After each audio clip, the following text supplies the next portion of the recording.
I have created a devious, effective, fast, and relatively cheap budget build in Crossout for operations against the Ravagers, Blacklight, Radiance, and Redlight, needing just 3 epics, an aggressor cab, and 2 Yaogai drone launchers, and 6 to 8 special wheels and 5 optional supporting modules. The hardcore engine, 2 Genesis microfactories for ammo, 1 KA-1 discharger, recharge booster, and a chameleon stealth module. The aggressor is a 100 km per second light cab with a 21% damage boost for going in a straight line. The Ravagers are fast, especially in Blacklight, and the 21% damage boost is easy to achieve for your drones. Yaogais are the only drones that benefit from the reload modules, and using 2 instead of 3 lets you fit cloaking and other support modules.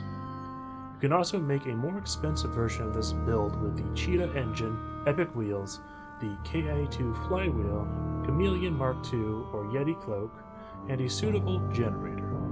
For Operation Radiance, I fit an Argus for the explosive barrel obstacles, and it can also remove the Enlightenment anti-cloak missiles in Blacklight, and in Blacklight I have switched that out for a trombone to support beating Lloyd.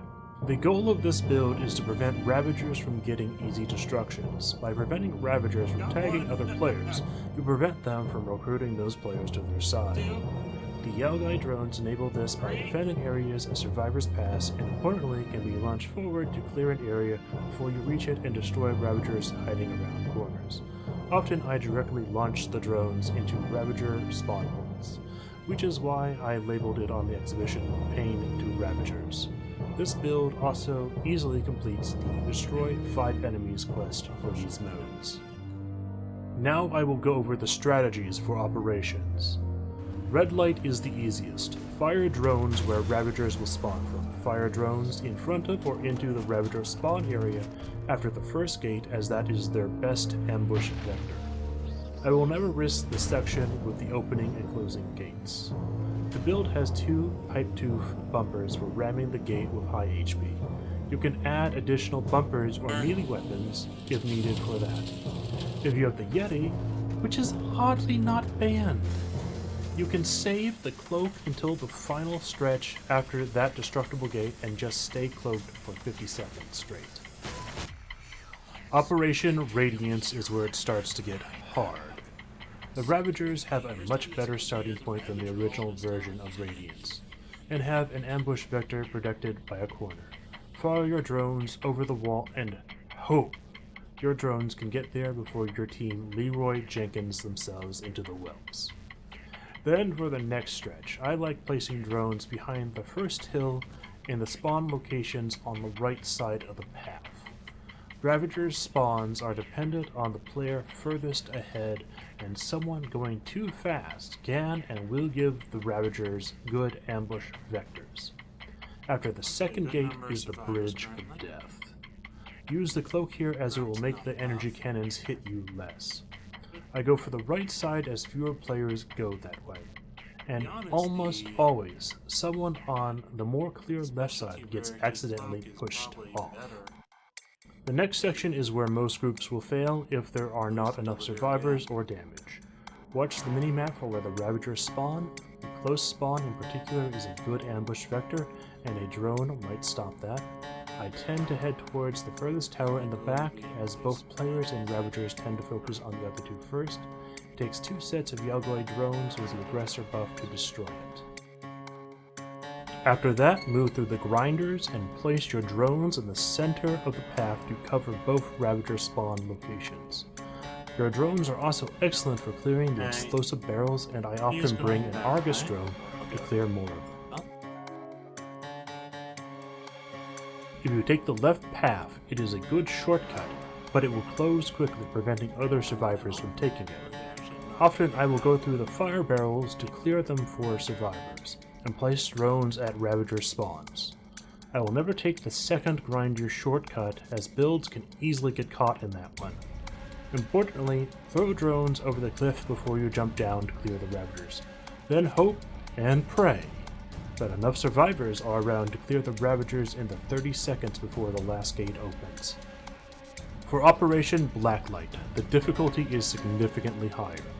Redlight was easy mode, Radiance was hard mode, and Blacklight is nightmare or something. That's not fair. I throw my drones directly into the first Ravager respawn point. On the budget build, you will have to save ammo, so do this only once. Then I wait for the laser. It is unpredictable on its first firing, and teammates end up messing you up. I then hug either left or right side depending on beam direction and throw drones directly into the Ravager spawn point. For the next section, Ravager spiders get access to jump pads, so I leave drones behind to stop that, or you can place them on this building. I then always go up the sidewall, as I won't risk such a thin path over a precipice. You can drive through the acid too, not advised. Ravagers are immune to the acid damage. The next section is where the Ravagers start wiping out teams. Place your drones to either protect yourself or to protect your team. The budget build struggles here due to too many spawn points and the long cooldown. For the second laser, I tend to hug the left wall, but honestly, it's much more erratic, and Ravager spawn points are very close. For the generator, you have to place your drones exceedingly close, otherwise they might not fire. For the last stretch before Lloyd, I try to save my drones for after the U bend to kill Ravagers hiding behind the corner. Just getting to Lloyd is about as hard as Radiance. Beating Lloyd is much harder. Ideally, you have 5 or more survivors. Lloyd will often easily destroy your drones, and he will even more often move out of their range. You need survivors with good weapons that your drones protected along the way. You will spend much of the boss fight using your drones to clear up the Ravager reinforcements and doing chip damage to the boss. I added a trombone as a support weapon for Lloyd. His ship has an Athena, a Thyrus, and other weapons which can destroy you or your teammates if you are too close. Only mid-range and long-range weapons are good here. If your teammates brought mine layers or shotguns, you probably stand no chance. After Lloyd is beaten, the doors open here.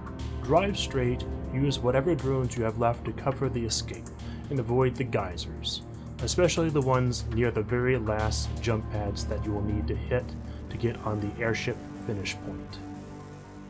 And now is the time to mention other considerations. You really don't want a slower cab or slower movement parts. One of the mechanics of the mode is to destroy survivors if they are too far behind to prevent survivors from trolling. And the Ravagers themselves are mostly slower than an Aggressor with an engine. Aggressor is also the only 100 km per second cab with a very weapon flexible damage perk. For weapons, Yell Guys are probably the best even in Blacklight. The only other drones that work are 80-13 Hawk drones, which can instantly target and destroy Ravagers with their hit scan attack. The Epic Owls fire missiles that can be destroyed by Argus and would be unable to instantly kill Ravagers. Do not use turret drones. These can be good to kill Ravagers, but will trip and destroy your teammates. Similarly, do not use mine layers. They can trip teammates and do nothing to the destructible gate in Redlight, the towers in Radiance, and Lloyd in Blacklight. Furthermore, all Ravagers have Argus to counter mine layers. Other than that, machine guns, grenade launchers, and autocannons are good for all 3 modes. Shotguns and other short-range weapons are good in Redlight and Radiance, but are bad for Lloyd and Blacklight. Future Swabcraft here with some critical new information. It seems Lloyd's airship is extremely resistant to all bullet damage. I realize this where 6 to 8 players can end up at Lloyd and only tickle him, yet I have also seen players with retros or energy weapons take chunks off his HP. Future Swabcraft signing off. And with that all said and done, this is an 8-page script for a video that probably won't get many views.